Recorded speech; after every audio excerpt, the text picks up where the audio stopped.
Alright, today we're gonna dive deep. I mean really deep. We're talking about the very code of our reality. We'll be exploring a profound teaching that basically claims to be the blueprint for all of existence, a system called the Abhidhamma. So let's kick things off with a question that people have been wrestling with forever. A question about the world you see, the ground you're standing on. Is any of this actually real? No, really. Think about it for a second. Everything around us feels so solid, so permanent. You see a tree, you can knock on a table, it feels real. But is that the whole story? Is what our senses are telling us the absolute, final truth? Or what if all of this is just the surface of a deep, deep ocean? What if there's this huge, invisible process happening underneath it all?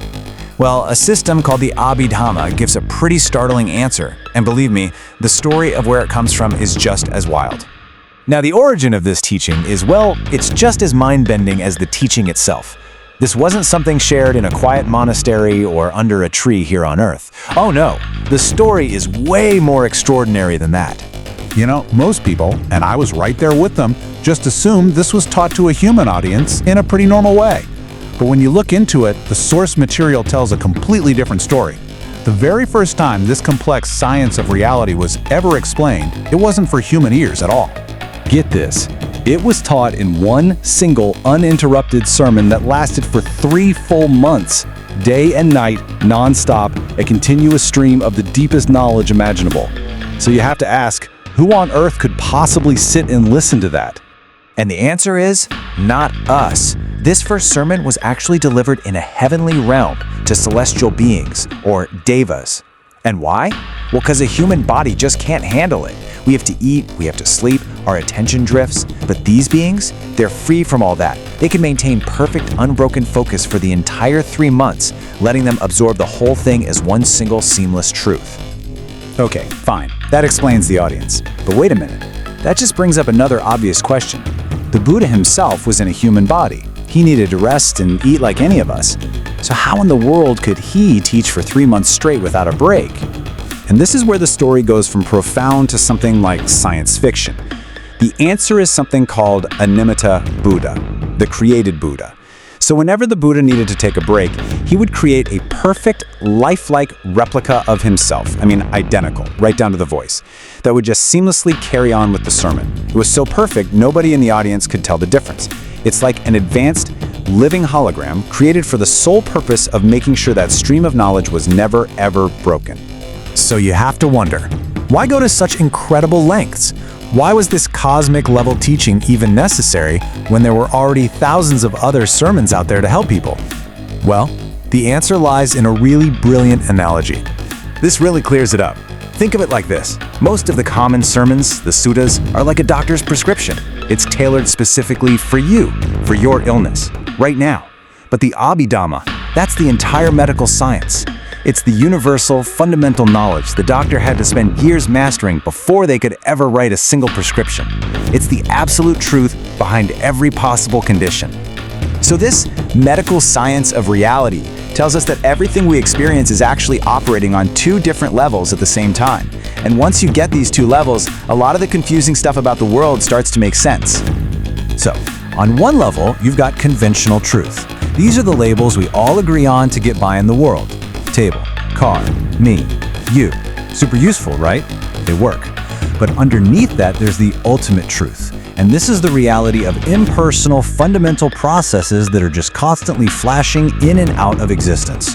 From this viewpoint, there's no solid table, just a super fast, dynamic process of basic elements. Okay, this is a super important point.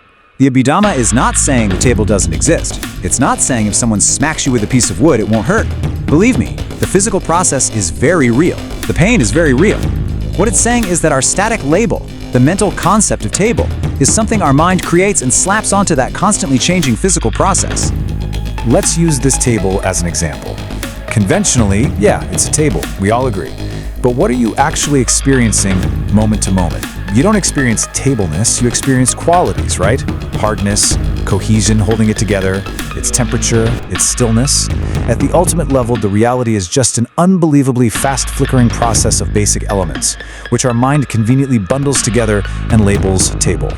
And here's the kicker. According to this unbelievably detailed analysis, everything in the entire universe from a star billions of light years away to the thought you're having right now, is made up of just 82 of these fundamental elements, or dharmas. That's it, the entire code of reality, just 82 ultimate parts. And these 82 elements fall into 4 main buckets. You've got Rupa, which is matter, the 28 physical building blocks. Then there's Citta, which is just pure consciousness, the simple act of knowing something. Cetasikas are the mental factors that pop up with consciousness and give it flavor. Things like love, anger, joy, sadness. And then there's Nibbana, the unconditioned reality that's beyond all this. Okay, so this is all really fascinating theory. But this is where it gets incredibly practical. This is where we can actually use this code to understand and maybe even hack our own emotions, like anger. Let's say someone hits your car. Let's break it down using the Abhidhamma. First, the physical event. Metal hitting metal, sound hitting your ears. That's Rupa, or matter.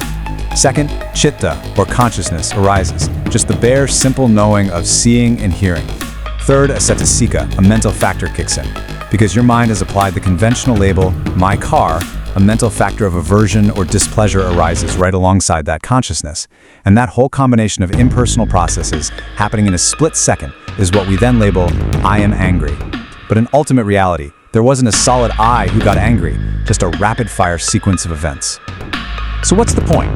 This is the point.